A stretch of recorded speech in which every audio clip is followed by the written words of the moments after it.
warahmatullahi wabarakatuh. Salam sejahtera untuk kita semua.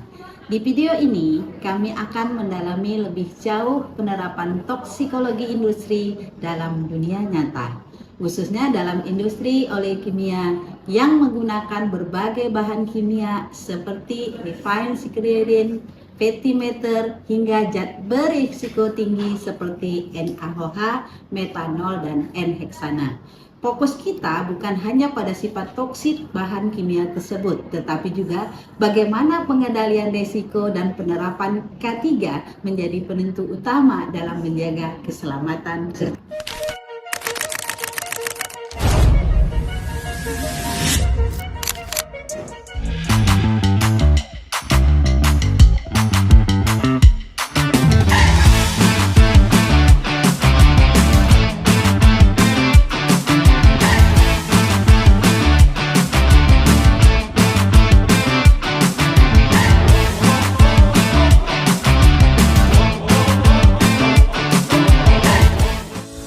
Datang di PT Smart Tbk, salah satu perusahaan agribisnis di Belawan yang berkomitmen pada produksi minyak kelapa sawit yang berkelanjutan.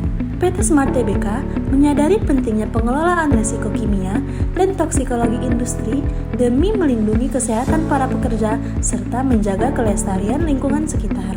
Risiko di sektor perkebunan dan pengolahan kelapa sawit dapat berasal dari berbagai sumber, mulai dari mesin produksi, paparan bahan kimia, kondisi lingkungan kerja, hingga faktor manusia. Oleh karena itu, PT Smart Tbk menerapkan prinsip keselamatan dan kesehatan kerja secara sistematis dan berkelanjutan. Inilah komitmen PT Smart Tbk Belawan dalam mencegah dan mengendalikan risiko toksikologi industri demi keberlangsungan usaha yang bertanggung jawab dan berkelanjutan.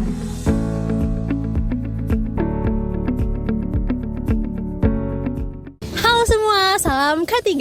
PT Sinarmas melalui anak perusahaannya PT Sinarmas Agro Research and Technology Tbk memproduksi berbagai produk oleokimia berbasis kelapa sawit yang digunakan dalam industri makanan, kosmetik, farmasi, dan sebagainya.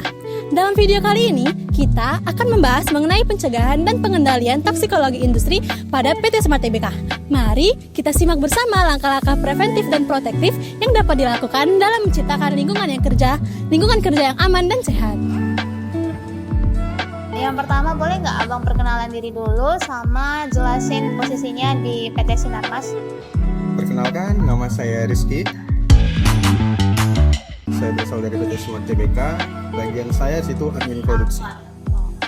Oke Bang Rizky, jadi untuk pertanyaan yang pertama, kira-kira akumulasi jam kerja per tahun itu berapa ya Bang? Itu dalam per tahun ada 2080 jam. Terus untuk sistem kerja di pabriknya itu gimana Bang? Kira-kira ada rotasi atau award gitu selama libur sebulan kerja gitu? Kalau di pabrik itu sistemnya per shift, 3 shift, ada shift pagi, sore, dan malam. Nah, untuk setiap 6 hari kerja dan 1 hari libur. Dan untuk award per bulan itu biasanya dikasih, misalnya kerja selama 1 bulan penuh, itu ada 1 atau 2 hari award cuti. Untuk shift malam, adakah pemberian makanan tambahan Bang dari PT-nya sendiri atau bagaimana? Ada dari PT sendiri, ada tersedia di kantin. Itu kalau shift malam tuh dari jam 7 malam dan jam di shift 3 itu makannya di pagi hari. Sekitaran jam 7 pagi.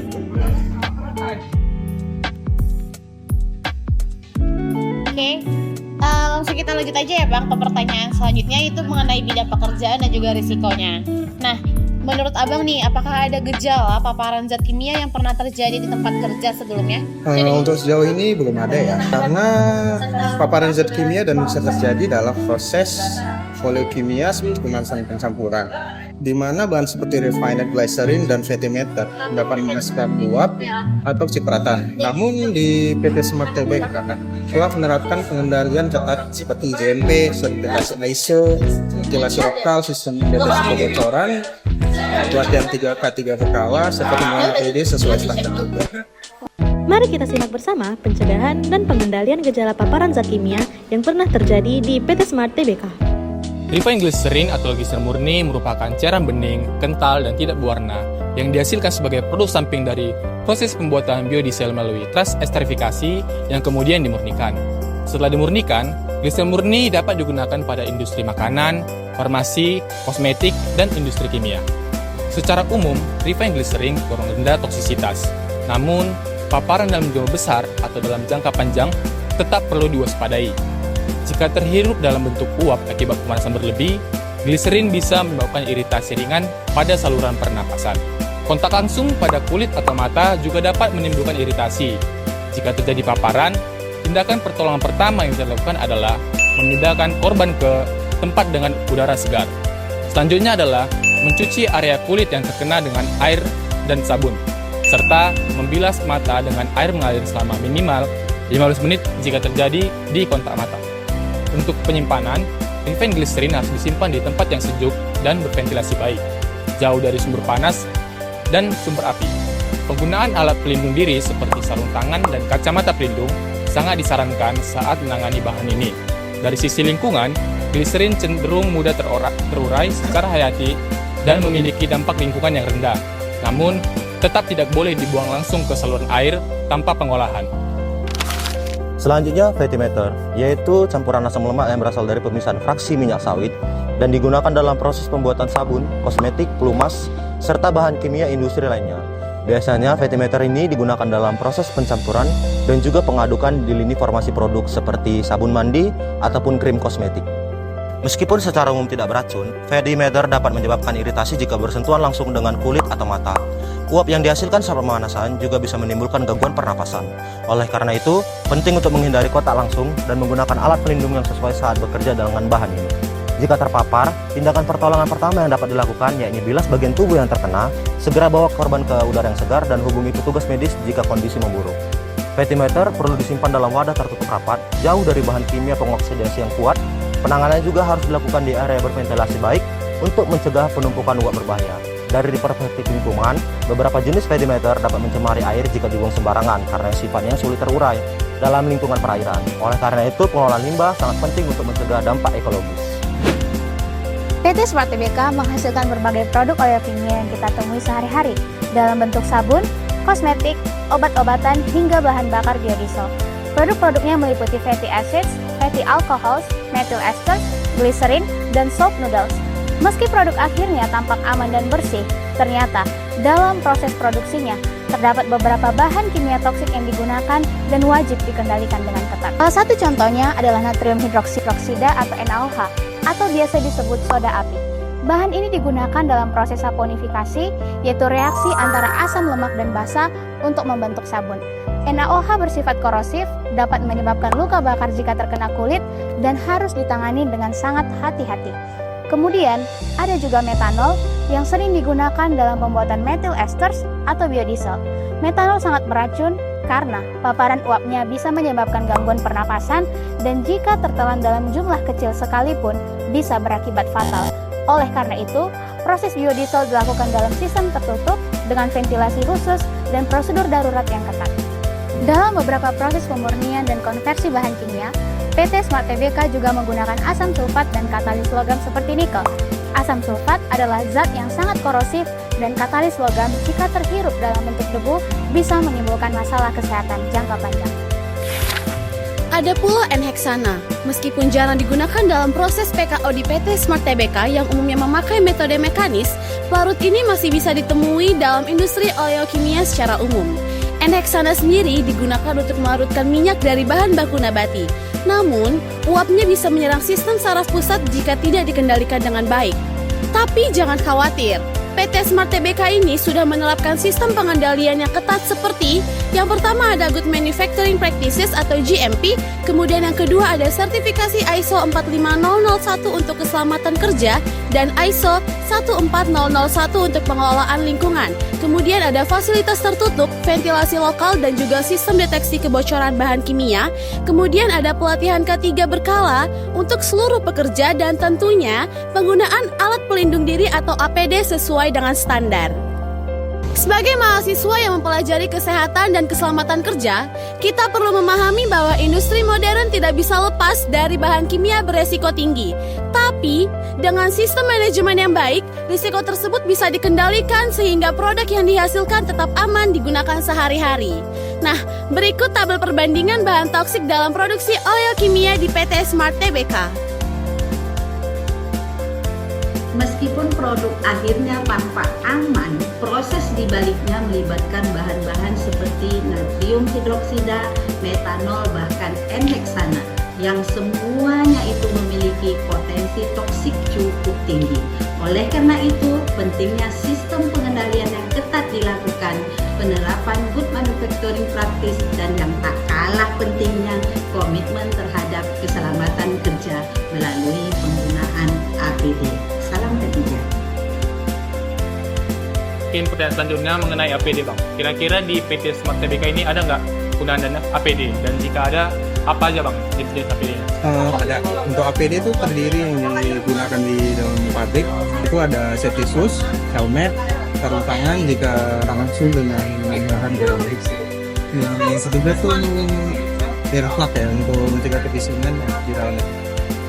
Oke ya Bang.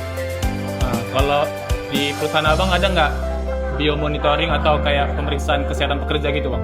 Ada. Selama 3 bulan sekali. 3 bulan sekali ya Bang? Baik Bang, pertanyaan selanjutnya mengenai kebersihan pekerja setelah menggunakan bahan kimia Bang. Apakah ada kayak fasilitas cuci atau ganti pakaian atau mandi gitu, ada nggak Bang? Ada fasilitasnya.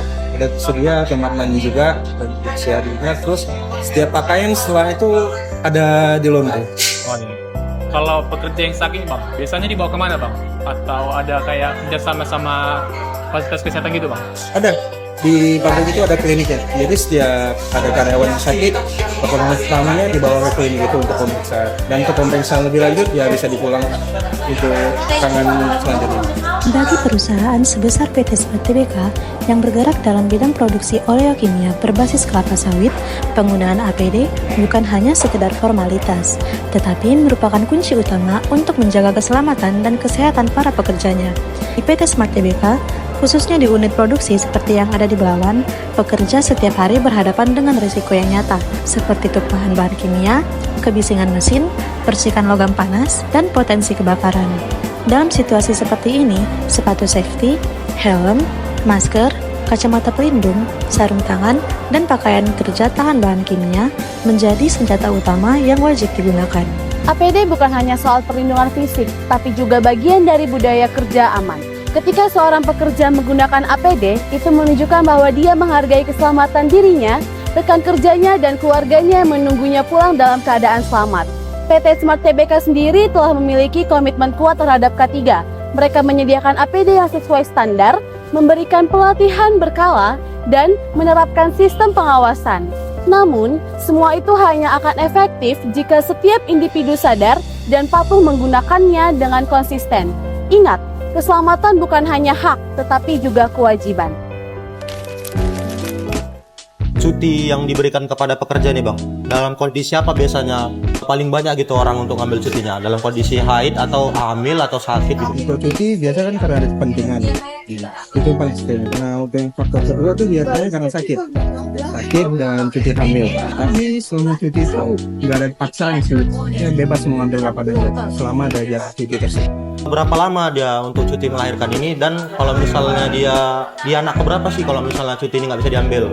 Kalau untuk cuti melahirkan itu 3 bulan atau bahkan sampai 6 bulan jika ada kondisi tertentu. Pekerja diberikan izin tak hadir tuh maksimal tuh berapa hari ya? Atau bulan? 12 hari. 1 tahun. 1 tahun doang, berarti total cuti tahunnya 12 hari gitu. Baru kalau untuk karyawan yang nggak sering hadir, alasannya itu nggak sehat, tapi dia karena apa itu biasanya yang paling banyak? Itu karena ada urusan lain kayak untuk kepentingan keluarga. Iya sih, demam. Karena mungkin faktor kelelahan. Jadi di sini saya mau nanya Bang, apa sih Bang motivasi Abang bekerja di PT Smart Tbk? Untuk motivasi saya bekerja di sana agar ya perusahaan itu makin maju juga. Produksi lancar dan hasilnya bagus. serta kalau perusahaan jalan terus, otomatis kita juga ikut berkembang bareng. Gimana sih Bang sikap perusahaan kepada para pekerjanya? Perusahaan memiliki sikap yang adil kok, dari menyediakan transportasi, makanan, kesehatan, dan faktor lingkungan kerja. Hasil wawancara menunjukkan bahwa sistem kerja di pabrik dijalankan secara shift dengan 3 rotasi, pagi, sore, malam, dan umumnya bekerja 6 hari dalam seminggu dengan 1 hari libur, serta kemungkinan mendapatkan award libur sebagai bentuk penghargaan. Setiap pekerja terlibat dalam sistem shift dan pekerja shift malam mendapat makanan tambahan. Dalam hal keselamatan dan kesehatan kerja, perusahaan telah menerapkan standar tinggi termasuk pengendalian paparan zat kimia melalui penerapan GMP, ISO 45001 dan 14001, ventilasi lokal, sistem deteksi kebocoran, pelatihan K3 berkala, dan penggunaan APD lengkap seperti helm, sepatu safety, sarung tangan, masker, dan earplug. Pemeriksaan kesehatan dilakukan setiap 3 bulan dan tersedia fasilitas cuci atau mandi atau ganti pakaian. Perusahaan juga memiliki klinik internal dengan layanan medis gratis. Dalam aspek ketenaga kerjaan, cuti diberikan untuk berbagai kondisi seperti haid, hamil, sakit, urusan keluarga, dan cuti tahunan. Cuti melahirkan adalah 3 bulan dan bisa diperpanjang menjadi 6 bulan tanpa batasan jumlah anak. Total cuti tahunan adalah 12 hari dan izin tidak hadir umumnya diajukan karena urusan pribadi. Secara umum, motivasi pekerja berasal dari keinginan berkontribusi terhadap kemajuan perusahaan, sementara perusahaan menunjukkan kepedulian terhadap pekerja melalui pemenuhan hak, jaminan keselamatan, dan komunikasi 2 arah yang baik. Sekian video mengenai pencegahan dan pengendalian toksikologi di PT Smart TBK yang dapat kami sampaikan.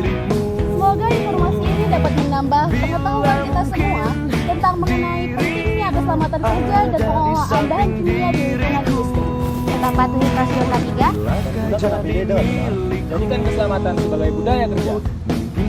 Sampai jumpa di video berikutnya. Salam sehat.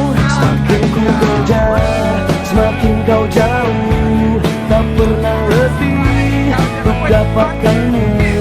Terus berlari, namun ku takut terjatuh lagi. Takut banget ada orang itu Tak ingin lagi. Aku bilang membuatmu pergi. Wih, pergi Glenn. Sadarkan aku.